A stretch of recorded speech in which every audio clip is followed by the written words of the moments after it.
Those who live in the shelter of the Most High will find rest in the shadow of the Almighty. This I declare about the Lord. He alone is my refuge, my place of safety. He is my God, and I trust him, for he will rescue you from every trap and protect you from deadly disease. He will cover you with his feathers. He will shelter you with his wings.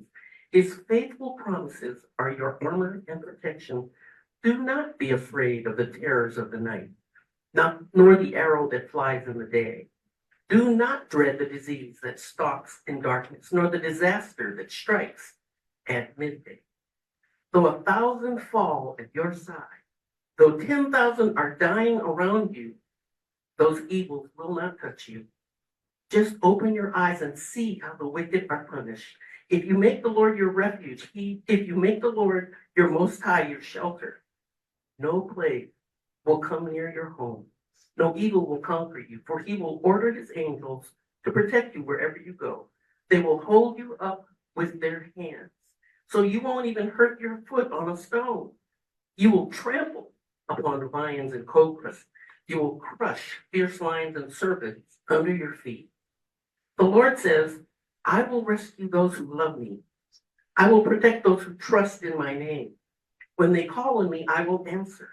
I will be with them in trouble. I will rescue and honor them. I will reward them with a long life and give them my salvation. I read you Psalm 91 from the New Living Translation. Let us pray. O Lord, have mercy on us as we gather. We praise your holy name. Thank you. Bless those among us who have lost loved ones to violence, which is always senseless. Lead us tonight as we grapple with the unthinkable terror that has gripped this marvelous city.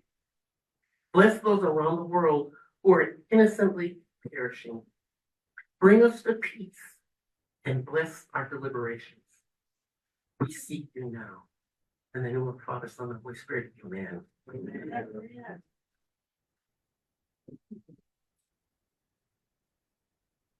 Everyone, welcome. My name is Gloria Crowell. I am a member here at Allen Temple with the Public Ministries. All the members of the Public Ministries, quickly raise your hand. That's the Allen Temple Baptist Church Public Ministries team. We are small but yet mighty, and really want to welcome you here to Allen Temple Baptist Church here today. This is a room where change gets made. All important community meetings happen in this room.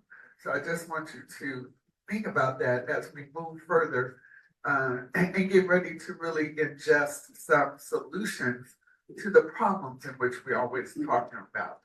So again, welcome to Allen Temple.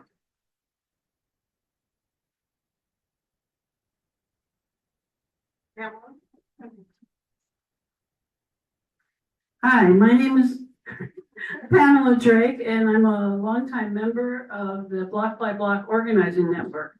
Do I remember back in the day when Jean Quan for mayor, grassroots campaign? So at least 100 people went out every day to campaign, and we decided to harness that. So when the campaign was over and we were working in government, we kept it going, and we've kept it going since then. And our most active membership are District 6 and 7, but we do have members in the other districts, and we try to work on neighborhood issues from neighborhood to neighborhood, and then bring them to the folks in power that they have to listen to us. So that's what we're here tonight. We're talking about solutions that really can only be done from neighborhood to neighborhood. But these folks are able leaders for us, for our neighborhood. So it'll be exciting to hear from them. Thanks. All right, so I'm myself and where's Sharon? Sharon's we're co-chair of Block by Block. She's the political director. We have a lot of, raise your hand if you're Block by Block. Okay, good, organizing network, it'll be fun. So we've been at this, 12 years now, 12 years, long after our honorable retired mayor, Jean Quan, had left well, not retired, but you know, she left her office. We're still at it. So that tells you the kind of strength that we have and commitment that we have for Oakland. And so, and along the way, many of us have worked with many of you here in the audience. And that's the reason why you were contacted, because I knew your voice would be heard tonight. And I want you to make a commitment by the end of this meeting, where you're going to fit in to roll out some of what we need to do in order to be successful. And we can see a change in Oakland, because I'm sick and tired. And I want to see change, positive change, period. I mean that. Okay, and our panelists, esteemed panelists, we have our city council member, Jacqueline Ramachandran from District 4, and has come to provide some information from her district and what she's doing. So I want to first have her speak, and then we were expecting another person, right? Dan Cole. Well, Dan Cole wasn't here yet. So Jacqueline. Oh, is it? Oh, Dan, would you come on in? Have a seat. So Dan Cal, District 1, you can have a seat right here in the front. So he's here as well as Jean Kwan. So here. Thank you, Cheryl. Hi, good evening, everyone. For those I haven't had the pleasure of meeting yet, my name is Jacqueline Ramachandran, and I'm the council member representing District 4. It is an honor to be here tonight with an incredible set of panelists who work from so many different aspects of the system, on the inside, on the outside, community groups, government, activists, and I believe so strongly that we have to think about every one of these prongs in order to think about holistic strategies to addressing the violence of the moment. In just the last little over 24 hours, we have 3 homicides. We know that objectively and as a whole, crime is slowly but steadily declining, but every single homicide is too much.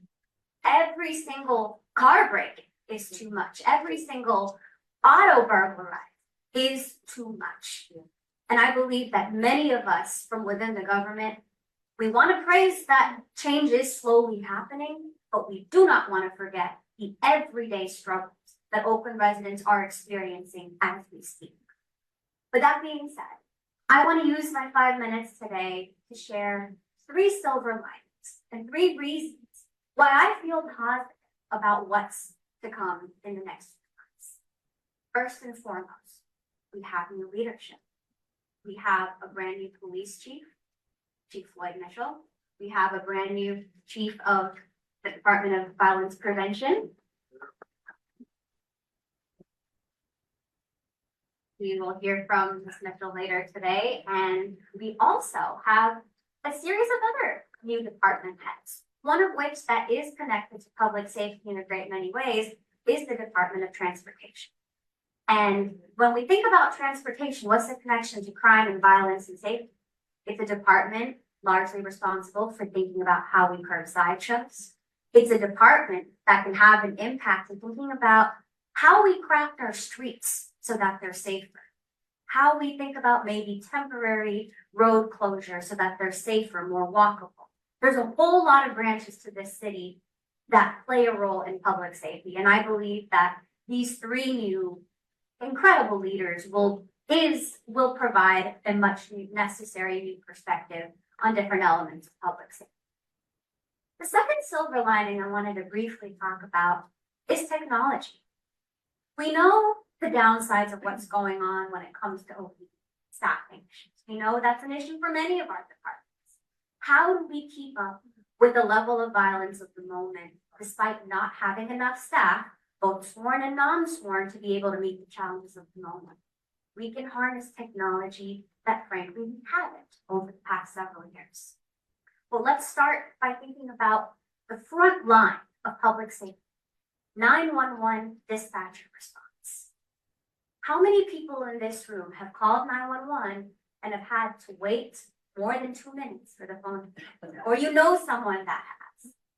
Me too. It is unacceptable. We have grand jury reports after grand jury reports telling us the same. Our response times are far too slow. And so one of the things that our county did help us with is providing some amount of funding to improve our technology to be able to better address response times. But one thing that wasn't addressed, which is what me and my team has been working on. Firstly, shout out to my chief of staff, MaryAnn, who's here today. One of the things at the end of last year that myself and Iris and our District 14 was working on was thinking about what else is causing that astronomically slow response time from our 911 dispatchers. And the reason had to do with not necessarily OPD, but our city's HR, Human Resources Department. Well, we've discovered, I've submitted a public records request. I am actually the first council member known to submit a public records request to be able to identify the fact that from May 2022 to May 2023, the HR department missed out 1,000 applications to become 911 dispatchers. And once we were able to unveil this issue, many of these applicants reached out to us. They are committed Oakland residents, predominantly women of color from Oakland who want to serve their community, but their applications never got heard. And yet we had more than 20 plus vacancies in this dispatcher. Again, back to silver linings. In the course of 3 weeks from when we brought to light this glaring issue to a few weeks later, thanks to the help of the public, the media, and people really helping explain why this is such an important gap and the HR department should really get on it. In less than 3 weeks, the vacancies went from 20 to 3. And at the same time, you might have called 911 as little as a week or two ago and still found yourself waiting with that amount of time. The silver lining is many of these dispatchers that were recently hired are undergoing training, and they will be improving response rates in a short amount of time. The training period often takes up to 6 months, so I believe we will see. And the final thing that I want to talk about as a silver lining is our city's budget. Most of you have probably heard in the news how the city of Oakland is experiencing a historic debt. We are $170+ million more in the hole in the mid-cycle budget review than we thought we were last year. It's not a very good situation, and no, it's not fiscally. There are a number of structural changes we have to implement as a city to get our books balanced. Not just in the short term, not just by using one-time money to patch holes, but thinking about serious structural reforms and also thinking about how we get city revenues. The city has not been doing a good job collecting revenues that are owed to us. For example, business license taxes. The city is owed over $50 million in business taxes from Oakland businesses, and not just small businesses, large businesses as well that haven't paid. And it is up to us to hold our finance department and other departments responsible to collect on the money that's owed to us so that we can provide services to the community. So there's a number of budget amendments going on right now. On May 24th evening, the mayor's proposed budget was released, and now City Council has until the end of June to pass a final budget. June 12th is the first meeting where we will be considering council member amendments. Myself, along with Councilmember Reed and Councilmember Gallo, have submitted a joint set of amendments specifically to fund community safety ambassadors. And so just very briefly, the way that budget works, I realize I'm out of time. I will wrap this part up very quickly.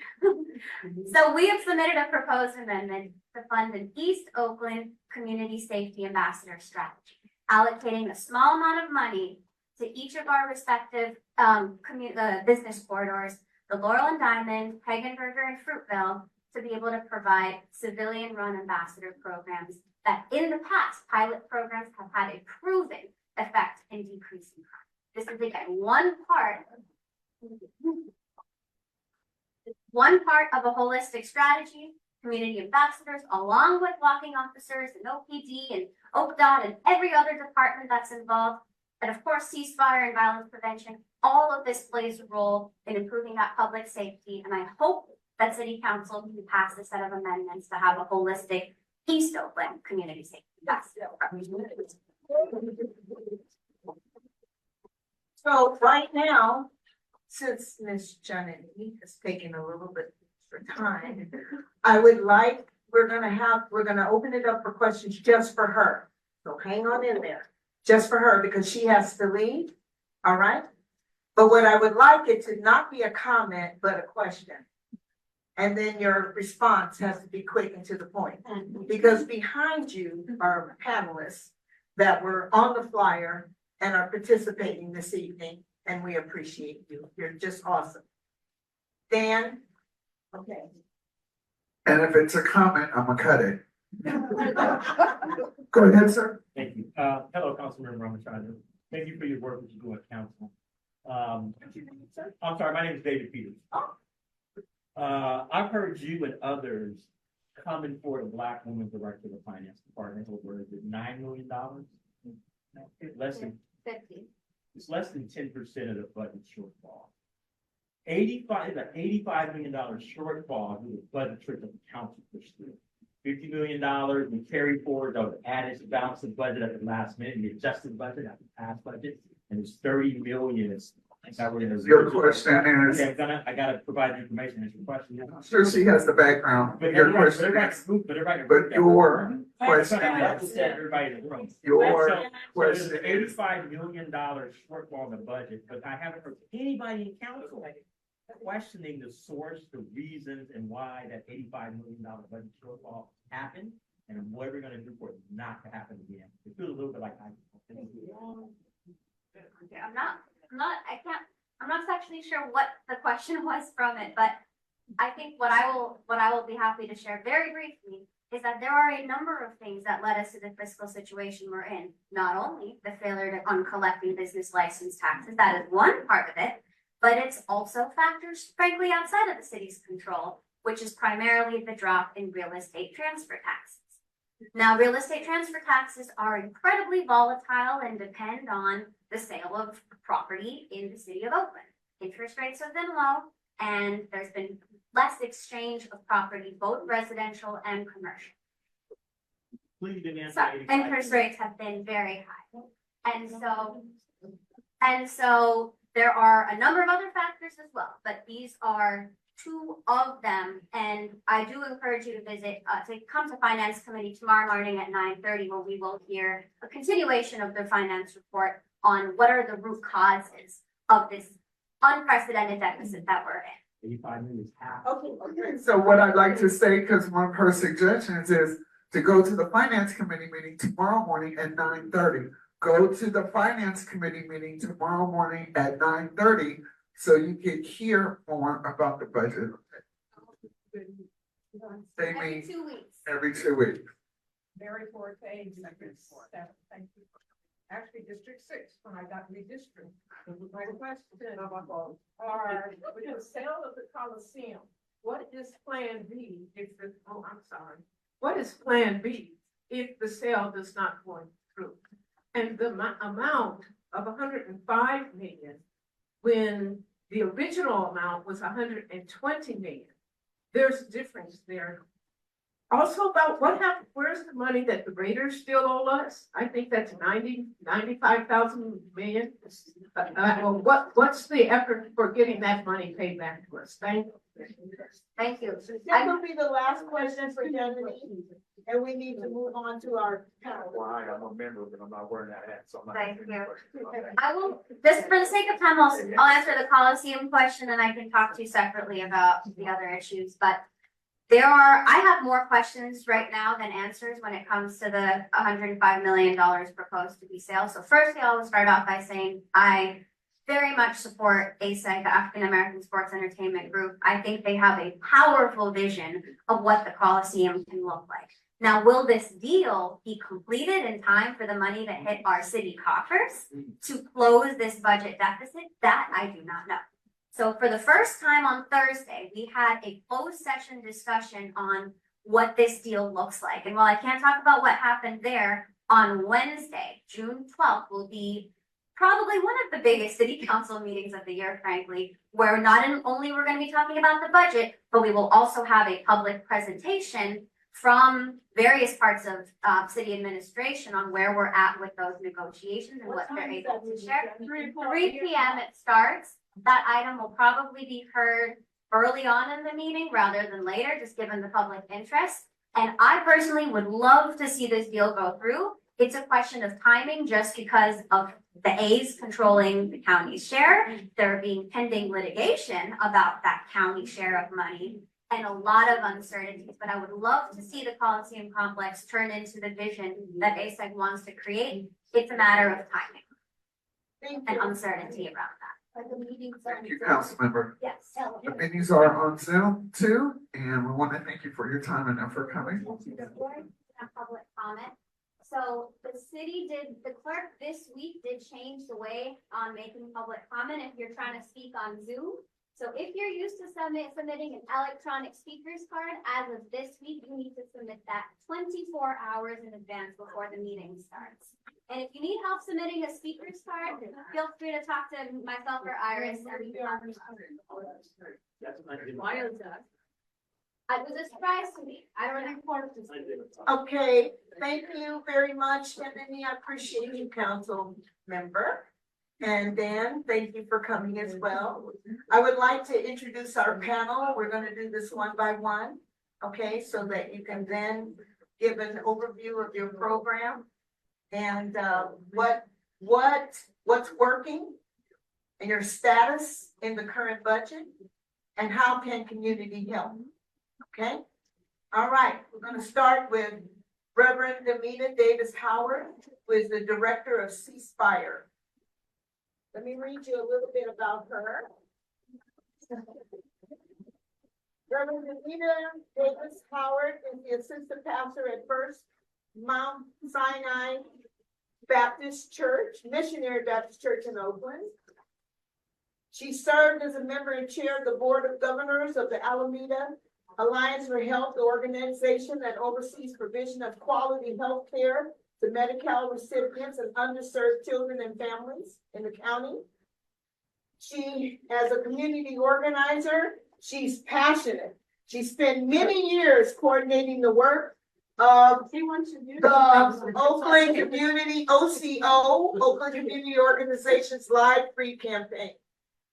In January 2017, she became the political director for Oakland Rising, where she led their collaborative work and strategy, and we worked together.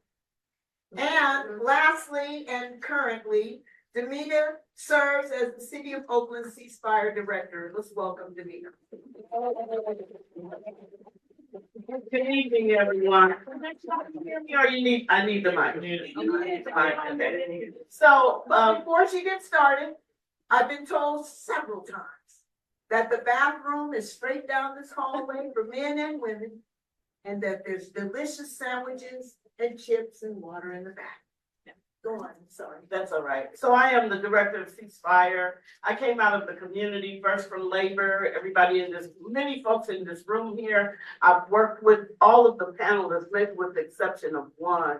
I've worked with, including Millie and I at SEIU for a long time, and now with Dr. Joshi, John, everybody, because I believe that it takes everyone in this community to bring down violence. If you're waiting on somebody else to do it, you'll be waiting a long time. So just going back, I was a community leader with Oakland Community Organization, who for many years, after many of the members had lost loved ones, rallied for this city to do something about gun violence. For a 40-year period, if you took the average number of homicide, it was about 110 homicides on the average for 40 consecutive years in the city of Oakland. Mothers, sisters, daughters couldn't put up with it anymore. OCO, a community organization based in the faith community, they held a demonstration downtown where over 2,000 folks showed up and demanded that the city do something about the gun violence. So Ceasefire, which was at the time, it's also called the Boston Miracle, because in 1996 was the first time. It is a strategy. It is not a program. It is a way of doing things. And I'm so used to using PowerPoint nowadays. She was talking about technology that I almost don't know how to do this without the PowerPoint. But so the community brought the strategy here to the city. That's the first point I want to make. It is partnership based, it is data driven, and it is intelligence led. Those are important because it was a new way of combating violence. It's not an all in, it's an and, right? We can't stop doing other things that we're doing, but this goes to the heart of folks who are either shooters or being shot. And I like to remind folks that nobody before the strategy came to Oakland dealt with these folks on a one-to-one basis. You know how they dealt with them? Called mass incarceration. This was the first time that this city said, we want to identify those at the very highest risk. Small number of people when you start counting. These are the folks who are actually shooting or getting shot. It's about 250 to 300 by our problem analysis. That number we could try to reach out to and talk to. We're not going to be able to reach every one of them. We're not going to be able to convince every one of them to put their guns down. But if we can impact a certain percent of those small number, less than 1% of the population, it impacts the violence in Oakland. And I say that because I've seen it. So in 2012, in this very church, in the sanctuary, over 300 folks gathered. We had a newly elected mayor, Jean Kwan. We had a new chief of police, and they all agreed we would try this strategy. They direct communications, talking to those who are likely to shoot or be shot, was the big difference. Building off of intelligence and talking to these, we call it direct and respectful communication. So for about 5 years in a row after we employed our direct communication, crime dropped in Oakland to an average of about 79 homicides for a 5-year period. That's down from a 40-year average of 110. Not all of us are number folks, but I just have to say that those are lives. Somebody's son, somebody's brother, somebody's husband who are walking the earth. That's about 30 lives that have made a difference. So ceasefire, partnership-based, I want to say this because I can't say it enough. Partnership-based, data-driven, intelligence-led, so that it's focused. It's not the big footprint that we used to see from OPD. The idea is to talk to that small group of folks who can actually make a change here in this city. The other thing is that the whole idea is to talk to them, tell them what their risks are. It's not scared straight. Scared straight didn't work in our communities. Y'all don't want to admit it, I will. It didn't work. But just risk factors like the more people you know who've been shot increases the likelihood of you being shot and those around you. So that if you've been shot before, your friend's been shot, now you increase the chances of your mother or your child being shot. Statistically, that's what the research shows. Those are the kind of risks. So when we talk about ceasefire, let me put my glasses on. I got you. I saw you coming. We are really talking about in-depth analysis of risk, direct, respectful communication, intensive, and you'll hear from Dr. Joshi later, relationship-based life coaching and other services that are needed. Intelligence-based enforcement, informed by the principles of procedural justice.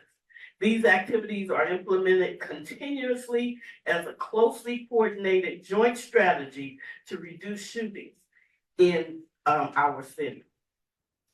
It has to be data-driven. There are so many anecdotes. How many of you guys, what age do you think is the average shooter? Shout it out. 34. Yeah. Whoever said 34, you're about right. And the victim is 31. See, that's the kind of stuff we walk around, we think it's kids doing it. And then we get all these programs for kids, and they're not the ones shooting or causing the violence. That's why data is important. Intelligence is important. Partnerships are important. Because if it's not focused, we're gonna miss an opportunity. So that's the big difference with ceasefire. All right? And lastly, I wanna say, so data-driven, direct communication services. And then for those who don't stop shooting, who don't stop killing, then it is focused law enforcement. I always have to say that because I don't want you to think this is all touchy-feely. In the end, if they don't stop, there are a few that need enforcement in order for us to be safer in Oakland. Any questions? Not yet. Any questions afterwards? We have any time left because we've got the most wonderful panel. And also, besides recognizing Dan Cowell, I think we have Carol Fife's Chief of Staff, Tanya Love, is here, who's also running for the at-large seat. And Brian Hofer, who's with the Privacy Commission. Where's Brian? There's Brian. Okay, so we got a great group here all together. Years ago, I don't know if she remembers, I found myself on a safety walk on International with Jean and Floyd. It was a Friday night safety walk, and Noel Gallo. And I was walking next to this young woman and Dr. Holly Joshi, and she was there working for the city in the exploitation area. After that, she came to a B-Bond meeting when she was running Missy, and you all know about Missy.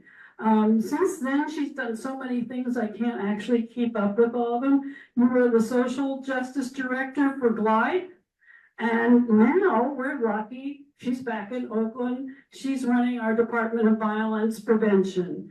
And this is a great thing that we have her. And so she's going to tell us how many people really know what the DVP does. Raise your hand if you think you know. Okay, well, there's a lot of us that need to know. I think there's a lot of confusion and a lot of misinformation out there. So unfortunately, we only have about 5 to 7 minutes, but. Time me up. Hi everyone, I'm Holly Joshi. It's so nice to be back at Allen Temple. I'm from Oakland. I grew up at 107th and Pippin. My grandfather was a Kojic pastor. So all the Kojic pastors, Bishop Bob and Pastor Dixon, and those are all the folks that I grew up with, but definitely did come to Allen Temple sometimes. So thank you for having me. Really excited to be on this panel today and back in the city of Oakland. As Ms. Drake touched on, I was in the city working at the police department from 2001 until 2015. And I was a sworn member of the Oakland Police Department and held various roles, including running the child exploitation unit, working in the crime reduction team, being an internal affairs investigator. And when I left, I was the chief of staff. And that was when I was working very, very closely every day with Ms. Kwan and was an original part of the city team that implemented ceasefire back in 2012. So I'll speak a little bit more about my experience with ceasefire and why I think it's a really important strategy. But first I want to tell folks what the DVP is, because I only saw about 5 hands. So the Department of Violence Prevention is one of the newest departments in the city. In comparison to the police department that's been around for 150 years, some of the other folks that have been around for 50 years, we just really got established in 2019. And very similar to what Rev explained about how ceasefire was brought to Oakland, this was a grassroots campaign, grassroots organizing that was led by former council member Lynette McElhaney. And she had had a series of personal experiences with violence and lost her, I think, nephew and her son to gun violence in the same year, and had decided enough is enough, along with community members who were all impacted. So that's one of the things I love about Oakland, is when we get together, we actually make things happen. And so that's what happened, is folks like you organized and created the Department of Violence Prevention. That was in 2017 that it was actually passed by council as a part of the city charter process. And that charter process gave us mandates. And the most important mandates and goals that I think for you all to lock in around the DVP is reductions in gun violence, reductions in gender-based violence with a specific focus on sex trafficking of children, and then supporting the community to heal from their exposure to both of those types of violence. So those are kind of the 3-pronged goals of the Department of Violence Prevention. So we were voted in 2017 and received our first chief in 2019. Some of you all may remember, his name is Guillermo Cespedes. They brought him from LA, and he stayed up until the point that I came. So I'm just the second chief of the Department of Violence Prevention. So again, a very baby, growing, maybe toddler at this point, department, but extremely impactful and small but mighty. So at this point, I have 48 staff. And the way that the department is organized is with you heard the 3 goals. And then in terms of the teams, we have 2 main teams. So one team is purely administrative, and they're very much focused on getting your Measure Z tax dollars out the door and into community-based organizations who are working on gun violence, gender-based violence, prevention, intervention, reductions. So that's about $15 million in grant money that we are ushering out to community-based organizations, and then supporting some of them with training and capacity building, data collection, because we're consistently evaluating those programs as a part of the Measure Z. You all were smart. You were like, we'll give the money, but we need an evaluation to show us what is really happening with the money. So part of that is that we're helping the community-based organizations do their data, do their analysis, et cetera. Some of the larger organizations don't need too much help, like the one that Mr. John runs, but we do fund a lot of grassroots community-based organizations that are led by folks from the community that haven't traditionally had access to government money. And we want to make sure that we're supporting them to be an important part of this ecosystem of violence prevention. So that team is over there making sure that money moves and that the community-based organizations doing the work have the supports they need in order to have longevity and to have impact. The other part of my team is actually a deployable direct service team. So that's where Ceasefire comes in. Because I have violence interventionists, life coaches, i.e. intensive case managers, it's a fancy name for intensive case managers, and gender-based violence specialists on my staff that are city employees that I can deploy into the streets, into the community. And that's where the partnership with Reverend Dept comes in. Because my deployable team inside of the DVP only focuses on ceasefire, or what my team likes to call ceasefire lifeline, because they make it very clear to me that we need to differentiate between ceasefire and lifeline. Because as Rev explained, it's a strategy. The strategy focuses very specifically on law enforcement doing what law enforcement does, which is enforcement. But the Department of Violence Prevention and our direct service team is intervention. So we need a separate name. So they like to call us Lifeline, they're Ceasefire, and we're Lifeline. So to just go a little bit down into how that actually looks in practice is that Reverend Dept works really hard to do group and gang analysis to understand what's going on. So there's problem mapping. What is the beef between the gangs and groups in Oakland? Who's most likely to retaliate after every single shooting happens? Those are the folks that we're then focused on every single Friday in a mayor's meeting that the mayor's chief of staff, Brooklyn Williams, who I see in the back, raise your hand. I know you like to hide out and work from the back, but runs every Friday out of the mayor's meeting. This is a strategy that lives in the mayor's office. And the mayor's office brings community faith-based leaders, Reverend Dept, who's a faith-based leader and an OPD leader, but she always reminds me she's a community member first. And the DVP together to make sure that, number one, the information about the people that we're trying to support is deconflicted.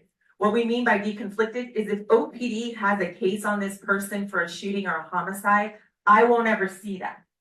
That's not my business. They're gonna do their enforcement. They're gonna work that out with the DA. They're gonna do their investigations. But for the people that have been identified as being at the center of violence, but there's no probable cause on, those are the people that come to me. And the reason that's really important, because I think that sometimes ceasefire becomes controversial for people, because Oakland, we can be very polarized and it's an either or. You're either with the police or you're against the police. You're with ceasefire, you're against it. For me, witnessing the change in the way that we address gang and group violence and shootings and homicides after ceasefire came to Oakland is the best proof that I have that it's the strategy for Oakland. What used to happen before ceasefire is that OPD would create the same 2 lists of people at the center of violence. List A would be the people that are currently arrestable. And you all know how sometimes it can be really difficult to create cases. It can create, so those are the people that there's a witness, there's some type of evidence, there's a video, there's something. So those folks would go on list A and OPD would deploy their resources to make those arrests and serve those search warrants. List B would be people that they know are at the center of violence, but for whatever reason, witnesses are too afraid to come forward, whatever the issue is, there's no chargeable case yet. So that information would just stay with OPD. You see how that could be problematic? Because now we don't have a chargeable case. So that means that they're lingering on a list, either getting killed or killing someone. So the power of ceasefire is that every day, every Friday that DVP walks into the mayor's office, I get list B. And that's the chance for intervention. And they're giving me the signal to stop. So I'm gonna stop there, but I just wanna leave you with that. But that's what I call the golden list and the most powerful change that ceasefire brought to Oakland. And then there's the outcome data, right? Like it works. Thank you. Thank you. Hold your questions. Just write them down on a piece of paper or something for everybody. Next is John Jones III, who's on the staff for Building Opportunities for Self-Sufficiency, where he serves as Director of Violence Intervention and Prevention Programs. He's been here, he's an East Oakland resident. I love me some John Jones III. That brother's always showing up when necessary.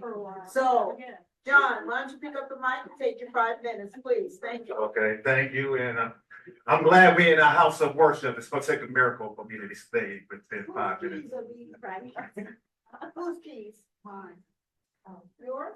Sister Gloria, come on. Sorry, John. My time did not start until, okay, I'm standing up here. Good evening, everybody. My name is John Jones III. I'm with BOSS, Building Opportunities for Self-Sufficiency, where I serve as the Director of Violence Intervention and Prevention Programs.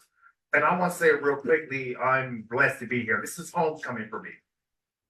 Nearly 40 years ago, yes, I said 40 years ago, I graduated right across the street, Highland Elementary. And I was right here when we had the ceremony, where Reverend Dr. J. Alfred Smith Sr. was the shepherd of this house.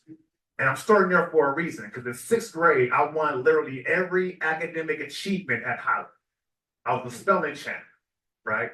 All these things had a promising future. And I want to start here for a reason. Because when we think of public safety, we got to dig deep and ask ourselves, what does constitute true safety? Because I submit to you all, if just one of us don't feel safe, then none of us are safe. And I'm starting there for a reason, because the very next year, 1986, I had 3 things happen to me. That's the first time I experienced police brutality, having an officer slam me against the wall and call me the N-word. The second thing was walking down the street, down 86 in Birch, was shot at for the first time in my life at close range. And when they say fight or flight, they forget freeze, I froze. I didn't know what was happening. My cousins left. Then when a bullet hit the stop sign, it broke me out my stupor and I ran. And I was fantasizing that bullet was going to hit me in the back of my head. The third thing was the funeral for Felix Mitchell. Why am I starting here? Because we got to look at what's transpiring in the childhood of people here, right? We're only as good as the options that are present for us. I went from a straight A student to someone 5 years later that was incarcerated for my role in a drive-by homicide. We got to stop pretending society is perfect and the people who are acting up are the outliers. One of the things I appreciate about the work that we do is I supervise a team of violence interrupters. So if you see me on my phone, I am not being disrespectful. My team right now is on the scene. We just had a shooting. We have to respond. And we utilize credible measures, people who are from the community, because we have what's called a professional understanding as it relates to law enforcement. We're not the cops. We don't work directly with them because we have to be trusted because we grew up here and everybody know how the streets work. Something happened in North Oakland, 10 minutes later, the word is already in DB's Oakland. So we use our credibility to connect with those to disrupt the retaliatory cycles of violence. That has been a key driver of violence for decades in a city like Oakland. And we also provide much needed resources. I want to say this on a fighter note. You know, the word says it's called sermon from the mount, not sermon from the synagogue, not sermon from the church, not sermon from the temple. And I'm saying this for a reason. As someone that lived here, I socialized here. I've been on the scene when people have been hurt, but I've also been on the scene where we stopped that. And I understand the importance of data because we are in a data-driven world. But I submit to you, our ability on the front end to stop gun violence is really based on us being present. Because I'm going to close in this note, team. Transformation can only occur from close proximity. We're not gonna help transform people from social media. We're not gonna do it if we're not out there in the group, out there in the streets with our people, showing them that there's a better way. And above all, y'all, we need hope. Because the enemy of faith is fear and doubt. And so much doom and gloom out there. I'm sick of it. I don't want to talk about the problems no more. We will first. Let's focus on solutions. And that's what we're doing here right now. Thank you. Next, panelist that's gonna step up is Millie Cleveland. Pastor Mike has worked as a union organizer and advocate for alternatives in public safety for 20 years. She retired from SEIU 1021 field rep in 2021 and has continued to advocate for alternatives to public safety and police reform as the chair of the steering committee for the Coalition of Police Accountability and a member of the Macro Advisory Board. Thank you.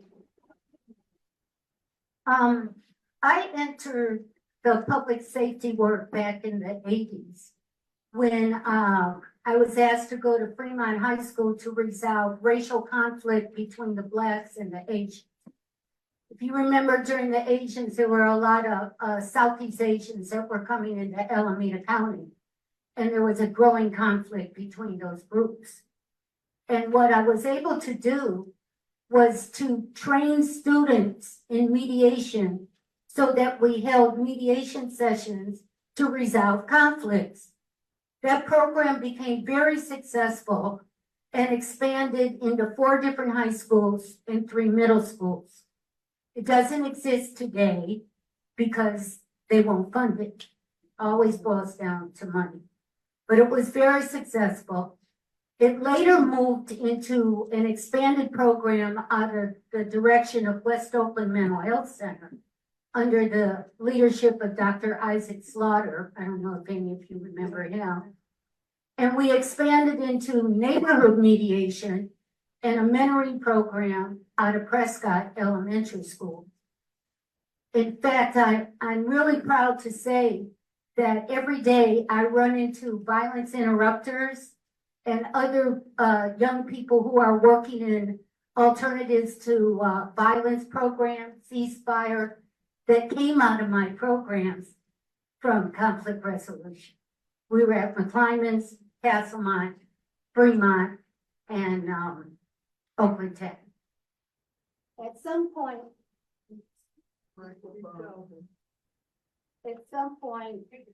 here, I don't know what to do. Oh, I think that's a whole one. It's the battery went out. Pick it up. Hello. At some point, I passed the baton over to young people who then carried on and implemented those programs. And I felt that the best thing that I could do was to move back into union organizing to assure their parents had a good job and there was some economic security in the community as well. At that point, I was a field rep for almost 20 years for SEIU.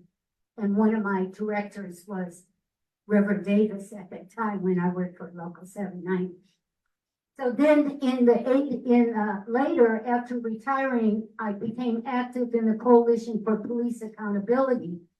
Because if you remember, in 2020, over 80% of Oakland voters voted for a civilian police commission because part of public safety also required police reform.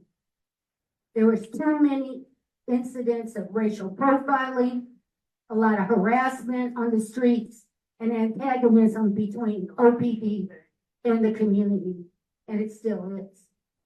At that point, I was asked to join the Macro Advisory Board. Macro was established with the theory that if there was a trained force that could deal with some of the lower level calls for police service, it could divert calls from the 911 system, saving police time. But unfortunately, unlike some of the successful programs that are sitting up here, I need to share that Macro is in trouble.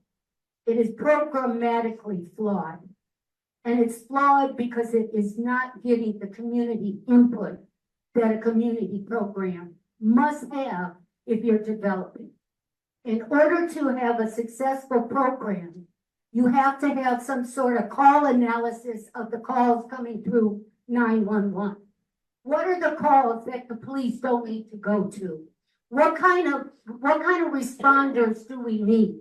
How do we recruit responders that come from the community that's most affected? What kind of training do these people need? Where is the community education program? Does anybody in this room know how to contact macro? No. Okay. So the problem is the macro is a great idea and it can be successful, but it needs community input. I am not a staff on macro. I am from the advisory board. And I'm here to ask you as community members to please contact your city council and let them know that macro needs community input. The advisory board is not public. There is no community education. There is no community outreach plan.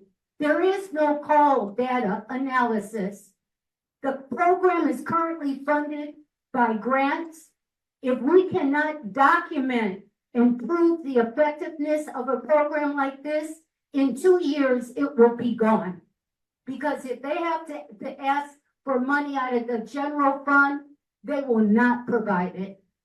So my mission today is to let you know that the concept of macro is very successful in other cities.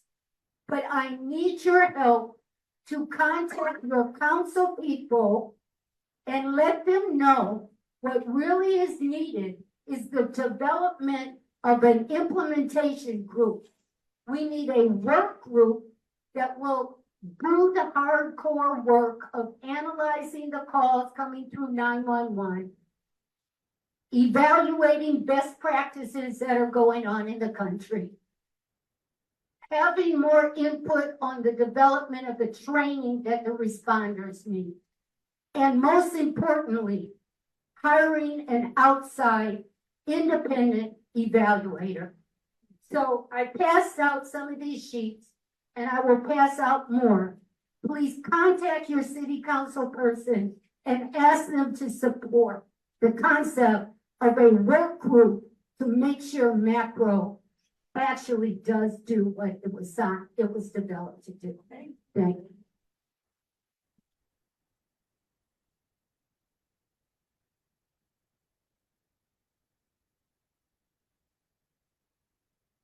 I'm Stan Wisner. I was born and raised in East Oakland, and some of the issues that go on with young adults in their 30s doesn't start in their 30s. This program in Oakland called Youth Alive. I've been on the board of that program for some 10, 12 years now, and I have the pleasure of introducing two speakers. I don't see too many people here under 30. Another staff person here from Youth Alive.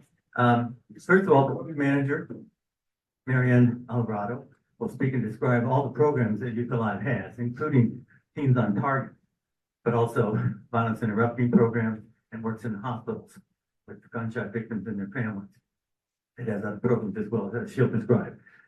Magali Ramirez is a very recent graduate of Fremont High School, has been admitted to UC Berkeley, Fulbright, I believe.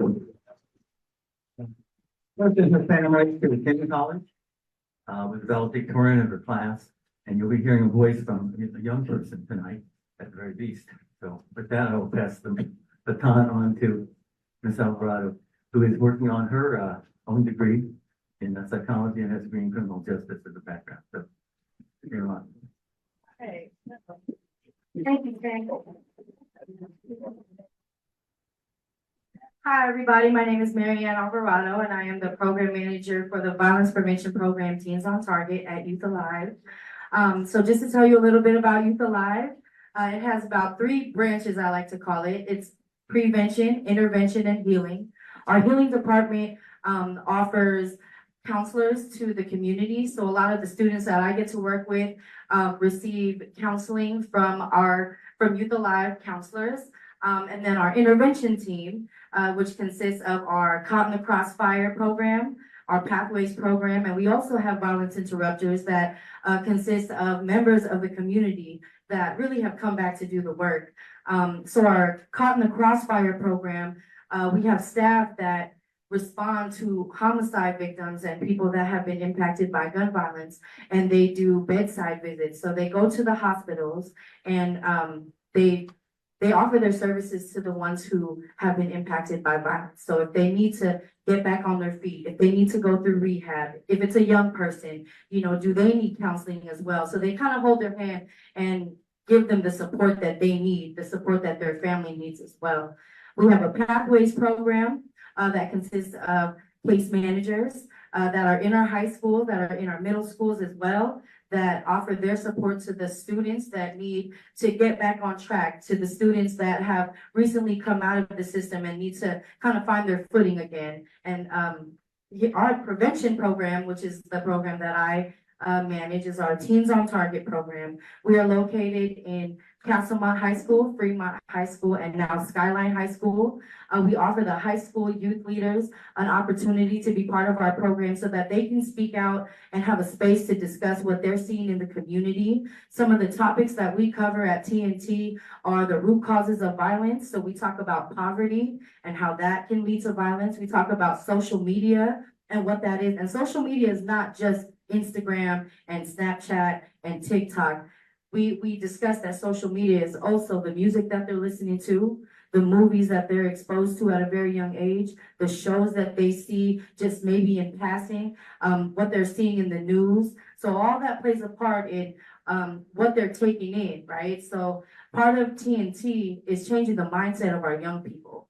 What our high schoolers get to do is go into the middle schools in Oakland. So sometimes we have high school, a lot of the time, we have high schoolers that get to go back to their middle schools and then talk to the younger people. So sixth, seventh, and eighth graders about what they're going to see. And they offer that space and they cultivate a space safe enough so that our younger generation can also talk about what they're seeing, what they're hearing, what they're experiencing, because we understand that they don't have a space like that at school. When they're at school, it's academics. And then when they're at home, it's whatever the dynamics are at home. So when they get to meet with TNT and when we get to come into their classrooms, they get to tell us what they're feeling, what they're seeing, what they're hearing outside of their window.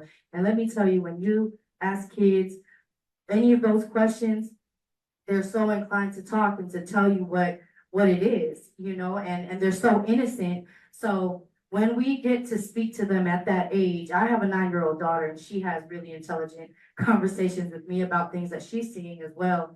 But when we get to speak to them at that age, we are changing the mindset. So I think prevention through our program is changing the mindset of the younger generation so that when they do get to high school, when they do get to middle school and then to high school, they have an understanding now and they have had that space that where their voices are heard, not only by us, by the older generation. It's a lot more cooler when they hear from our high schoolers than from us, another adult.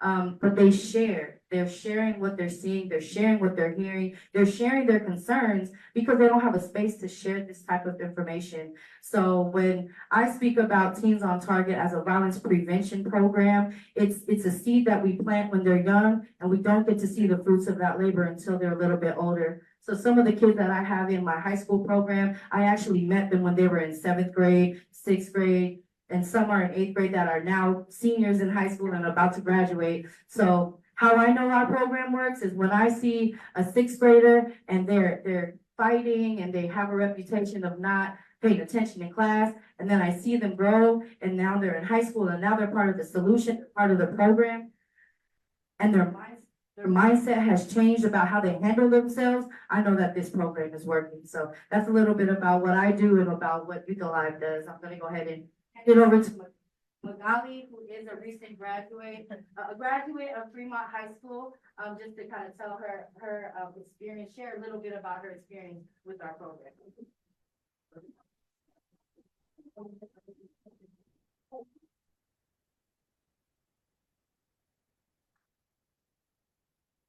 Hello, everyone. Okay. My name is Magali Ramirez. I am a recent graduate of Fremont High School, and I have been part of Youth Alive for 4 years. I started out on Zoom. It was crazy on Zoom, but it was really nice to experience there. And I was actually very grateful when I heard about this program, because I would always have conversations with my mother about all the violence that I would see within my community. But she kind of brushed it off, saying like, you shouldn't focus on that. You should focus on your future and everything else within, and like kind of like forget about that. Because a young person shouldn't be focusing on all the violence, on all the negative, bad stuff with their own life. And when I got the space to speak in Youth Alive, I felt like much of a connection with them. And then after that, I started presenting at middle schools, which I still believe that we should still like. I started presenting at middle schools, and I connected with students very easily. I feel like since I have a lot of experience with children, especially with my younger siblings, I could see and be able to connect with them easily. And I believe that these presentations should be expanded to elementary students, because I speak to my little sister. She's in elementary. She's going into 2nd grade, and she tells me everything she sees within our community. She tells me why is there so much police in our community? Why is there somebody who's hurt in the community? Why is this and that? They just ask and ask, and they are very curious. Yeah. So it's best if we have conversations with them, because they're very intelligent. They're not naive. They know exactly what they see. They know exactly what they hear. They could understand when your parents are arguing. They know. Yeah. So that's why I believe that it would be very useful if we could have these presentations be expanded into elementary. And not only that, also have violence prevention workers within schools, like have it like, what they call it? Like enforce violence prevention at schools, because I had, for my action project, I actually asked students whether they would be comfortable with having violence preventers at their school, and they told me that they prefer having somebody else that could connect with them at a deeper level than teachers, because teachers are trained to give certain replies. When they're talking about their personal life, teachers can't reply with much of a detail. They're like, oh, that's sad.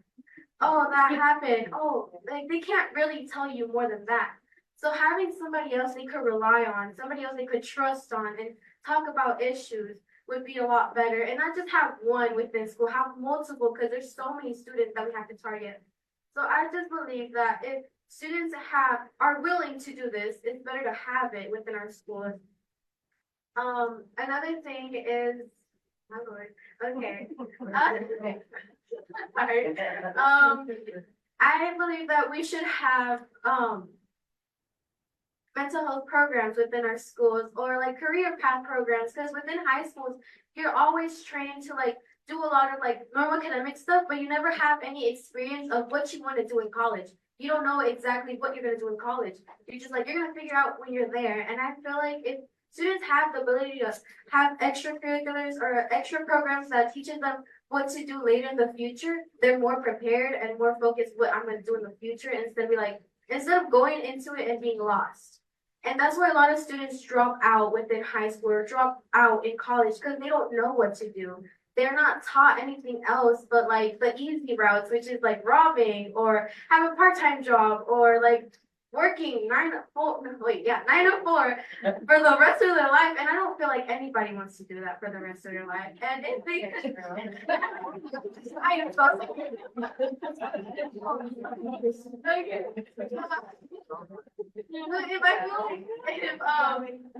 students have options within their lives and know what they know at an early age what they want, they will do it, you know?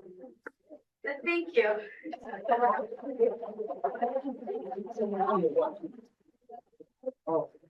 We've heard a lot of information, and now for the next 30 minutes, as the famous Joe Madison would say, what you gonna do about it? I want you to know one thing. Since we've been in this room tonight, there has been yet another homicide in Oakland. Since we've been in this room. So we all are aware about the violence, strife, and auto burglaries and home invasion robberies and all of that stuff that go on in our community. Now, it really is up to each and every one of us to make a determination about what are we going to do about it? Or are we just gonna get on next door when we get home and say what we don't like, or we're gonna tweet it out on X and say what we don't like? But since we don't like it, what are we gonna do about it? There are some suggested strategies that have come up. One of them you've heard, talked about macro. We talked about the need for community input around macro. We've also heard about the ambassadors from the city council person. Those are not sworn ambassadors, those are community-led ambassadors. Also out here in D7, Deep East Oakland, there's also the Black Culture Zone that has a number of community ambassadors. So there's always room for collaboration. We talked about Measure Q, the homeless situation. We also know about illegal dumping. If that's on your heart and mind, you want to do something around illegal dumping, let's talk about what you're going to do about illegal dumping. And then there's some solutions. You can participate tomorrow morning in the Finance Committee meeting. You can participate on Wednesday at the City Council meeting. August 6th is coming up. That is the Neighborhood National Night Out. Most communities have them. You can participate in that and rally around with your neighbors and see what's going on. Right here in this room on June 21st, there's another national night walk, Oakland ceasefire. They're going to be starting from here and moving out into the community for the night walk. So Before we get started with this mic not working, before we get started on that, what this segment, this is our second hour of the evening, but before so we can end on time at 8 p.m., right? We need Pamela to come up and talk about Measure Z, because the person here was not here. So that's it. Only 5 minutes. Okay, right. And so a lot of this that we're hearing about, a lot of you know that you're already funded through Measure Z. Does everybody know what Measure Z funds? Okay. Measure Z funding is running out in December, and we have about to go on the ballot a new version. I don't know that it'll be called Z, but it's the same program. And without the money from Measure Z, these programs wouldn't exist. Do we want these programs to continue? Can I hear? Okay, that's not strong enough. Come on, do we want these programs to continue? Right. Okay, we gotta fund Measure Z again. We gotta vote for it. They turned in the petitions, and in November we get to vote for it. It is gonna be on your taxes, and it's gonna add a little bit to your parking costs. It's gonna be in your parcel tax. But the reality is, yeah, what it does is it adds 50 to 60 police officers, which if it doesn't pass, we lose those officers right now, Dave. I ain't watching you, Dave. I know where. Okay. And so what it also does is it funds the Department of Violence Prevention, and is like another 3 or 4 million for the fire department, which I think we all agree that we need. I have a whole, it doesn't fund in macro, I have a whole press release about it, but I'm not gonna read the whole thing to you. But basically it's a split, like a 40-60 between community programs and money for more police. And we know that the city is spending a lot of money on police academies. It costs about $4 million every time they try to hire 10, 20, 30 police. And they don't always get that many, but we spend all that in order to keep our police numbers up, and we're still having difficulty getting them. So we can't afford to let Measure Z go by and not vote for it again. Does everybody here agree they're going to go out and vote for Measure Z or whatever they're going to call it in November?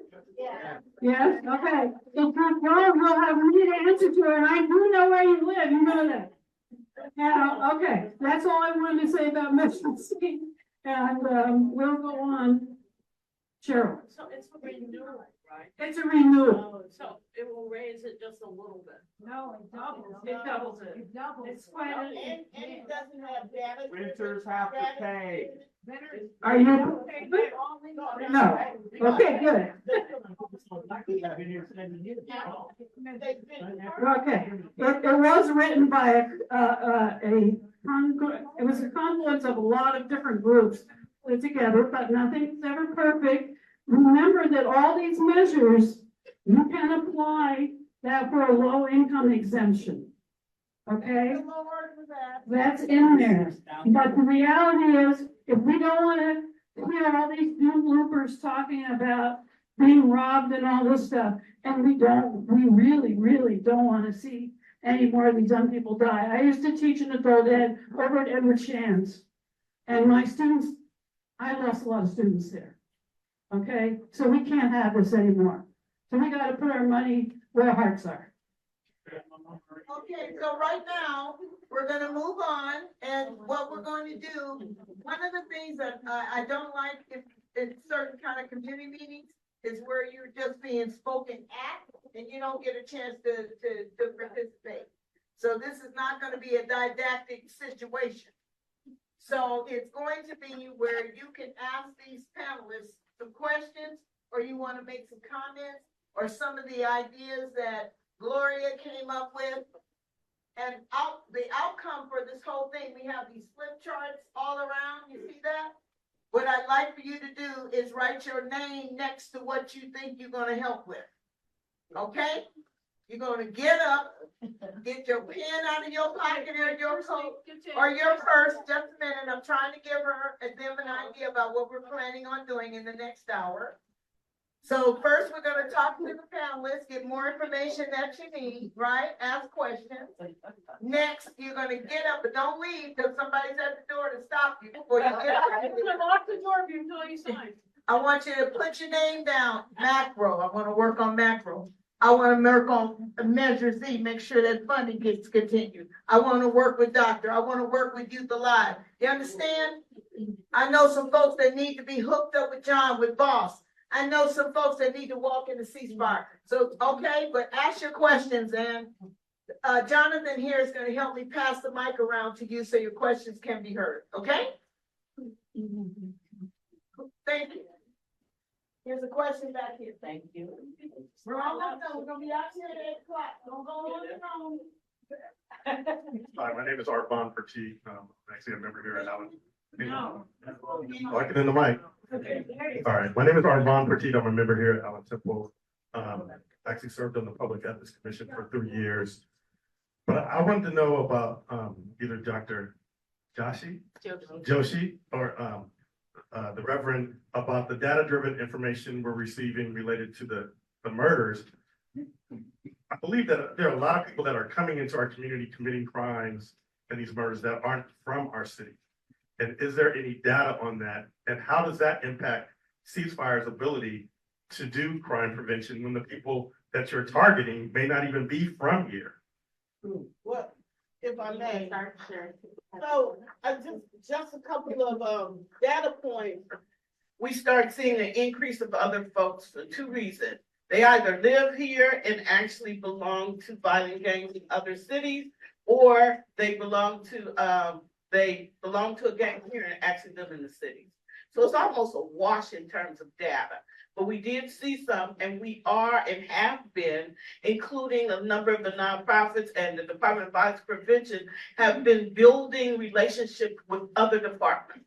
So for instance, what you just said is that a young guy, I can just remember this off the top of my head, he was coming here every weekend to visit his dad and participating in a group. But he lived in Stockton. But we have relationships with the DVP in Stockton so that even though we did the direct communication here, we were able to direct them to services in Stockton. There are a couple of other places where there are relationships like that.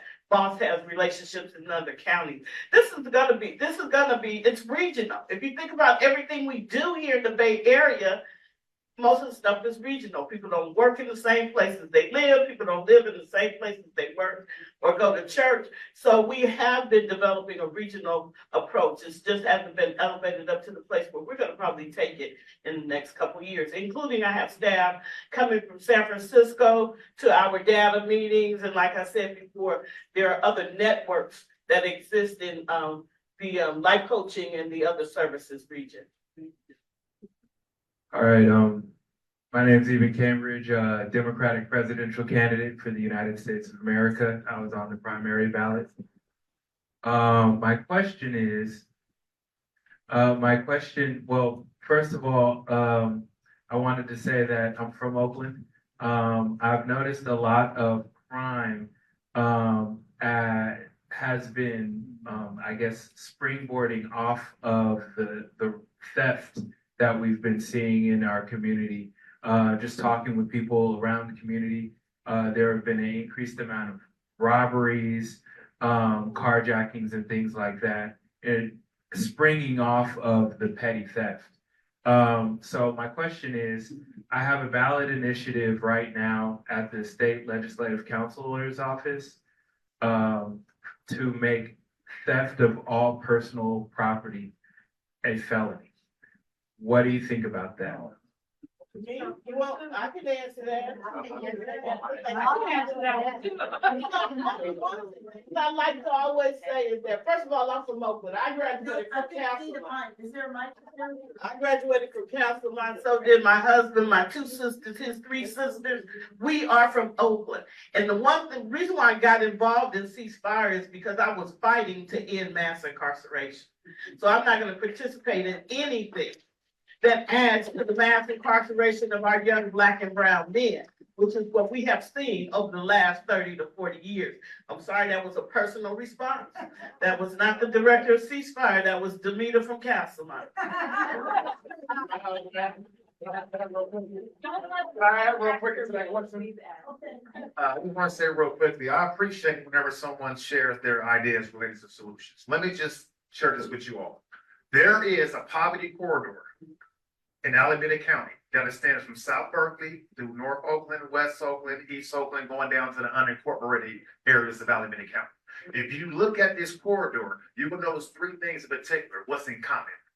If you look at the history of the impact of the housing foreclosure crisis, the same areas that people lost their homes is the same areas that so many people can't even buy homes at, which is home ownership is the single greatest generator of generational wealth.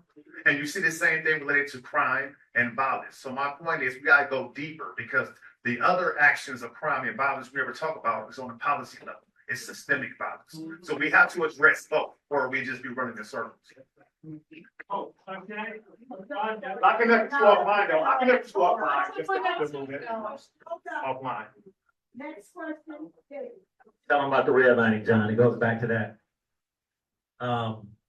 I was gonna ask you about if Boston got their money for bonus provisions from the city, but they told me I can only ask one question, so I ain't gonna ask that. Yes. Okay. What I wanted to ask about is something that Pam brought up. How can we create more equity in a way that we fund not only Measure Z, Measure Q, but all of these important programs, libraries, senior centers, violence prevention, parks and rec, so that we're not asking less than half of the population of the city, the property owners, many of us who have been redlined, segregated, disinvested, foreclosed upon for generations, and not allowing an opportunity for everybody in the city to contribute to supporting these programs. Because we know where a man or woman spends their treasure is where they spend their attention. So how can we get everybody in the city that claims and uses their mouth that they support these programs, show us what they treasure that they support these programs too? Andre. I got some answers, but this is not what this meeting. I am a homeowner, and I pay. I know you are. I think that question was not very well.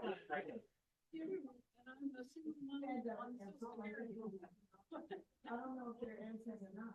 I don't think that question was. Yeah, that don't sound like that's for us. It is for y'all. I mean, y'all recipients of these funds. And so I want to hear from y'all, what are you guys doing to allow, to get everybody to be not just. Yes, that would be my answer too, even in. I'm asking the panel. I want a panel. Even though for the state of California, there has to be a couple of changes. We don't need to change the formula for Prop 13, but we do need to change how it applies to large commercial property. And that's one thing. We also need to focus the taxation on millionaires in California. But what happens often is when you try and, when we try to propose an amendment to Prop 13, the people with the money get on TV and confuse everybody, and then the regular working class homeowner gets confused and says, no, I don't want them to change Prop 13. But Prop 13, but the ballot initiative we tried to get passed would only target commercial property that made over a certain amount of profit. It was not targeting your mom and pop liquor store, nail salon, laundry, cleaners, the stuff that working people own, okay? So that was one thing. And then we also had a ballot initiative that failed that targeted the millionaires in California. So to your question, the answer is to target the rich. Thank you. I have a question for you. I'm really appreciative of your suggestion that we come to you all and put our name up. My question is, what is your greatest need so that a skill set that we all may have or how we can really help you? We've heard what you do. What is your need? My name is Deborah Nelson, and I'm a member here at Allen Temple Baptist Church. Great question. Thank you. I want to say for the macro program, what we really need is you to contact City Council and tell them our representatives need to provide more oversight over this program.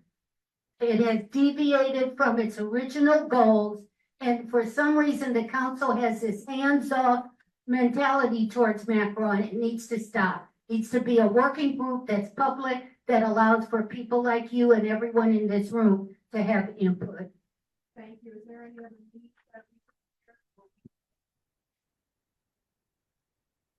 I just wanted, Faith in Action East Bay is here. One of the things that was part of the outcrop of ceasefire strategy was the night walks, which have been going on for 12 years now. Started in September 2012 and is still continuing to let the public know that first of all, we care about what's happening to them. Everybody here talks about who they know, who's gotten robbed, Dept. You know, we can add to it. My son was shot 4 times. You know, we're all part of this here in Oakland. And so this is the kind of thing that we need your voice. We need the community's voice to repeat over and over your needs to the city and the city council and everybody else. What does Teens on Target need? What do you need from us? I believe we need more funding. We would like to expand to all of the high schools in Oakland, because right now, like I said earlier, we're at Castlemont, Fremont, and just got to Skyline last year.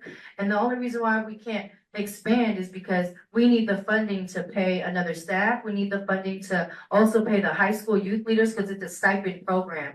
So if I could just put it very plainly, I think that's what we need volunteers with adults specifically. Or you guys we have a team. Yes, we do have a team. I appreciate it. We don't need volunteers right now. No, thank you. Jose has this question. Okay, buenas noches. My name is Jose. My name is Jose Anton Dorado. I'm from the Latino Task Force, a resident of District 6. This is a question I'm going to try and bring 2 questions in. This is to Holly Joshi. I'd like to know if you'd seriously consider using the resources within DVP to do what it says in Resolution 79235 that was passed almost 30 years ago, where they talked about 3 levels of organization: block level, neighborhood level, citywide level. So I'd like to know if in fact you're going to devote some of your resources, maybe a lot of your resources, to do exactly that. And my second question is to Councilmember Call, and that is what happened to the study 2 years ago that was done by David Muhammad and or at that time, ex-DC, Chris Bolton, regarding 911, where they found that half the calls going out of 911 were to non-violent and non-criminal calls. Thank you. Yeah, so I'll start with your question, Mr. Dorado. It's good to see you.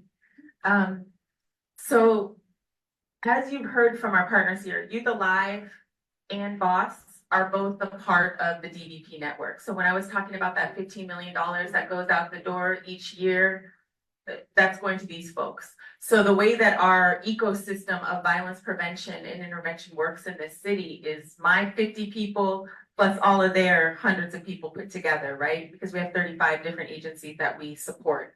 So from the DVP resource, the deployable team that's working on ceasefire with Reverend Demita, we are doing a person by person analysis and focus on the people. But I think that sometimes when I say that, people think that we're not also focusing on geography.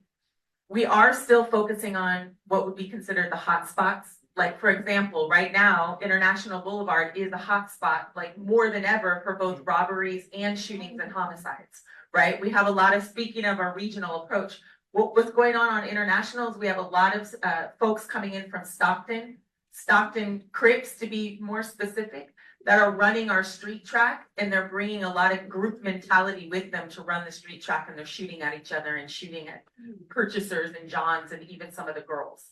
So for example, although we're doing person-based and group-based analysis and focus, it becomes a place-based strategy as well, right? It's not an either or. And I think the same can be said for our community-based organizations. They have very deep roots across the city, but also some of our community-based organizations are specialists in particular areas. Like Tribe, for example, they're going to be very specific to the San Antonio Park community because those are the folks and the places that they know. So I think, to answer your question, I think that we're already doing an approach that is person and place-based. So in our work with Reverend Demita, we're trying to identify the 350 people that are most at risk of gun violence, imminent gun violence. You've heard us talk about young people being in schools, having programs. Again, it's a both and. We need to do prevention that's very upstream, and a lot of our CBOs are really amazing at that. And then for the ceasefire strategy, we have to be identifying the 350 people that within the next 90 days will pick up a gun and commit violence. And so those are person-based and group-based strategies and group-based analysis that do end up also being place-based because they're committing violence over and over in specific parts of the city. I hope that's helpful. Thank you. We have a question and then another question here. After you're done, she's next. I hear you, Jean. I got you. Thank you all for hosting this evening. My name is Cheney Turner, East Oakland native, District 18 delegate as well. My question is, you all are doing work with youth, mainly Black and brown youth. And right now we're, seeing campaigns, election season is coming up, targeted to dismantling a lot of social justice work that's been done, particularly repealing Prop 47, recalls that we're seeing. And a lot of people don't know, we're the ones that have to pay for any type of recall that's happening or it could have happened. My question is, are there any joint efforts with your organizations to counter the false narratives that are being pushed that can harm the work that you're doing and possibly take away some of the funding to support the work that you are all doing? And how can we all support in countering those doom loop narratives as well to support your work? Thank you. Pastor Emeritus. Thank you. Very good. My name is Shirley Burton, and I'm a member of Alvarado. Oh, before you ask your question and you answer her question, there is a blue Volvo wagon, license number 8KOF 491, who has its lights on. You may not believe me. Yeah,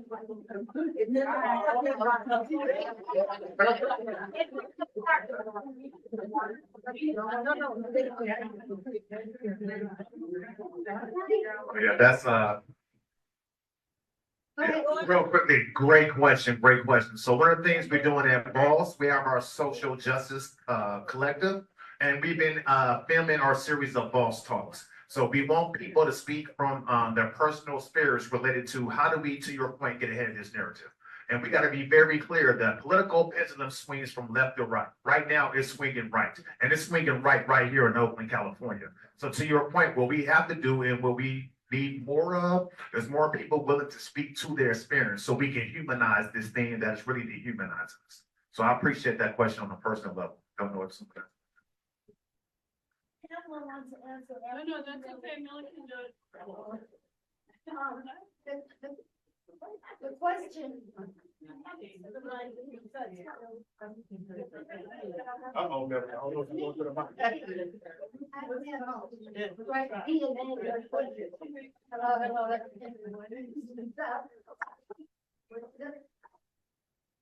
The issue is who's working on the counter narrative the issue is who's working on the counter narrative. And I think what I would encourage people to do, I don't have a direct answer, but I think we should push the police commission to convene more town halls to discuss the narrative about things like are more police the answer? There are a lot of studies out there that show that more police is not the answer. And I think that there's more that we should force our police commission to engage the community in this type of discussion. I also want to say, for example, we also have to counter a lot of the narrative that's coming from OPD, quite frankly. Okay. I was at a police commission meeting. Okay. I was at a police commission meeting where one of the officers claimed that due to Prop 47, they couldn't, the DA can't prosecute anybody because it's a misdemeanor. But actually, sitting at the police commission was a commissioner who was a public defender in San Francisco, who actually said, I find that very interesting. I'm not even going to call the officer's name. I find that very interesting, but in San Francisco, we prosecute those BIPs as felonies. So it's a felony in San Francisco, but it's not a felony in Oakland. So it's in the interest of, I've heard cops tell people, well, there's no point doing anything because the DA is not going to prosecute. There is a narrative that is being pushed by some officers to discourage, to imply that the progressive approach to public safety is not working, and the only thing that works is more officers. So I think the police commission is a good place to start. Excellent. My name is Shirley Burton, and I'm a member of Alvarado. But I would like to know, did the city ever get the money that the mayor didn't sign up for? What was it? I know she didn't sign up for it, but There's no need, no, we don't have the money. okay. Make sure she can use her fingers the So next that's the time. reason why that budget is so important for you to show up this week, right? No, I want to follow into what, then Jean can ask a question. She's got all the answers anyway. What Millie said is that you all are here listening to what these groups, what these folks are doing, the hard work they're doing, the real work that's out in the communities, on the street. It's not the safest work, not the cleanest work, not the funnest work, but you find out what they're doing. I want you to go out and argue with that and tell people that rather than spend money, put everybody in prison or in the ground, we want people who can intervene and make people's lives bearable. And there's lots of ways to do it. There's Nextdoor, there's Twitter. I just saw somebody who's a landlord who ran for supervisor say they were going to lay off all these cops. It's just not true. So you gotta counter the stuff that's coming out of there. This mayor that we have now, not perfect, but the ceasefire program was languishing until she put herself behind it and said, we need to go do something about this. We need to really save these lives and hire this wonderful director we have. So recognize that there are people doing work that don't always get credit for the good work that's being done. So go and find out first. But also you can start showing up Wednesday, 3 o'clock, city council meeting on the budget. If you don't want to be at the meeting, you can go on to the agenda, and at the end of the agenda item, it says e-comment. You can write a comment in without having to go, and they will register your comment on that agenda item. This is only really the beginning. On the 18th, they'll have another budget meeting. I bet you they'll have to go another one by July 28th to finish. But this is a heavy-duty agenda, but we can't lose the good work we've started. So please register that with your council member. Thank you, Pamela. I want to say this, we have 10 minutes left. 10 minutes. So Jean Quan is next. You've spoken several times. Holly wants to say something. I know, I saw her hand. But I'm just letting everybody know, I'm the time cruncher. And we're gonna be out of here on time. And what did I say we needed to do before we leave out of here? Sign your names up on some solutions. This is solution oriented. We're not gonna come to this meeting, listen and leave. Okay?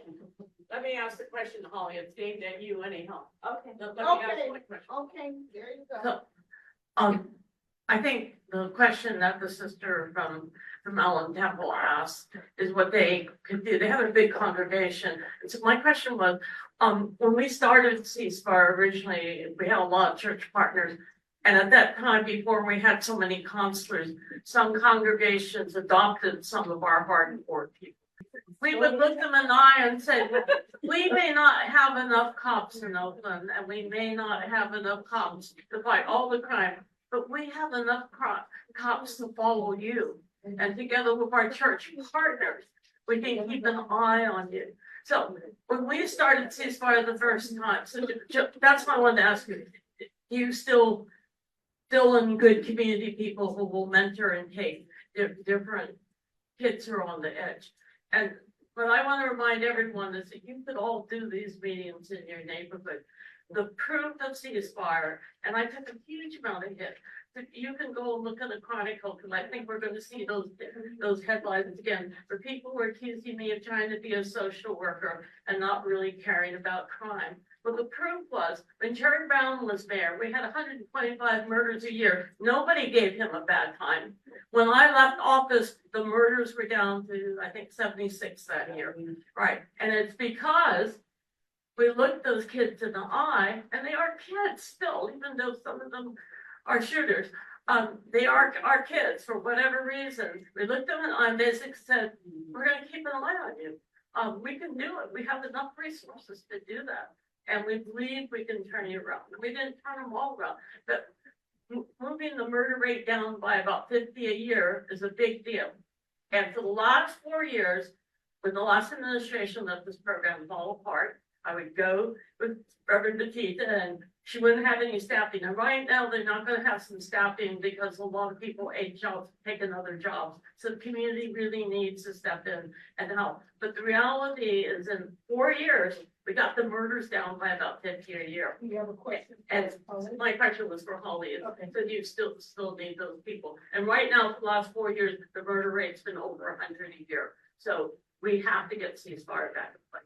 Thank you. Okay, Holly? Yes. Please answer, and then what we're going to do is move on so people can put their names up. Sure. Thank you. Okay, so You got 10 minutes. sure. So to the question about do we need community involvement? Absolutely. I think that Reverend Demita is the best point of contact. Faith in Action is our best faith-based partner for anyone that wants to get involved in the night walks or come out to council when we're talking about ceasefire. I mean, I have to talk about ceasefire public safety at the general council meeting, at SSOC, right? So there's consistent questions about the strategy. So please, yes, get involved either by listening in on the council meetings, coming out to the night walks, being involved in Faith in Action.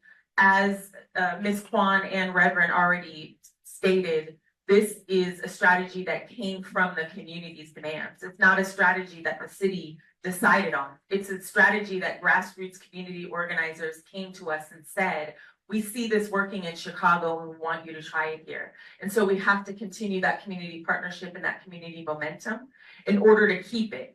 And the last thing I'll say about it is please, please stay informed about it. To tie it back to the conversation about narrative, please know what it actually is and what it isn't, and the positive outcomes that it has and what it does and doesn't do. Because when other people's narratives take over about focused deterrence or ceasefire, we get ourselves into trouble. And so I want to make sure that you will, and when it's not transparent about what's happening with the program, that's how we got here, where we had to rebuild it. So those 4 years where crime was up and out of control, it was because the people were not informed and we weren't being transparent about what was really happening with the focused deterrence strategy in the city. So absolutely, I think you all are the most important part of the strategy, is making sure that it stays rooted and stays funded in the city, I think, is the most important ask that I have of you all. Yes, Dr. Jones, I have a really short data question for you. I David, we have to wait. Right now, what we're gonna have is one last question. She'll talk to you afterwards. Go on, sister. Real quick, I want to know in a real quick. Come on, quick. A real quick answer from someone. What is the relationship with CEOs and community mental health and working with those issues? I worked as a psychologist in community mental health almost 20 years, and then they wiped it out and it all went to the county. So I need to know what's happening with redeveloping community-based organizations and community mental health, because that's what's going to attack some of the face-to-face things that Mayor Kwan talked about. John, Great, here you go. great question, real quickly. So at Balls, we have our Wellness, Empowerment, and Resiliency Campus located at East Town Center, where we utilize a multidisciplinary forensic model of care. What that means is under one roof, we provide an array of services. We also have our Trauma Recovery Center located at 7501 International. We provide trauma-informed assistance to anyone who's a survivor of crime in the city of Oakland. That's historic, and we believe the work that we do can serve as a model nationwide. And real quickly, I need 5 seconds. The sister asked a question. I don't know what she asked. She asked, what do we need? Sis, what we need? Prayer. And pray for us. I'm up here trying to hold it together. I'm ready to cry. Because when they mention this alert, my team is out there. I can check on my team, but I'm also a father of a 22-year-old. So every time I get these alerts, it triggers my panic.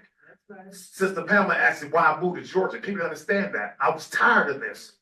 I moved away to be reunited with my family, but I felt the call to come back. So I want y'all to know I came back here with a purpose. I made a sacrifice. My mother and my sisters out there, and I wish I could be with them. But I love the town. I love the people so much. But please keep us in prayer. We need it. Amen. All right, here we are. Before we close, because we have Carol Tolliver that's gonna close us this evening, but we're not gonna close just yet, because folks are gonna rise up and they're gonna take these pens and the ones in their purses and pockets and get up and put your name and your real contact information. See, don't mess up because we have it because you're registered. So put your name under where you listen to me so this can be done, where you feel we can call on you and we can all get together. Remember, what you sign up for is going to be at the minimum a 6-month commitment. Okay? 6 months. It can happen in 2 weeks, but 6 months. Sometimes it takes time to follow the money when the budget is approved. Okay? Can I just say for the macro group, if you sign up under there, what we might need you to do is just email council. Right. Something is. So get up and let's move it because we got 5 minutes.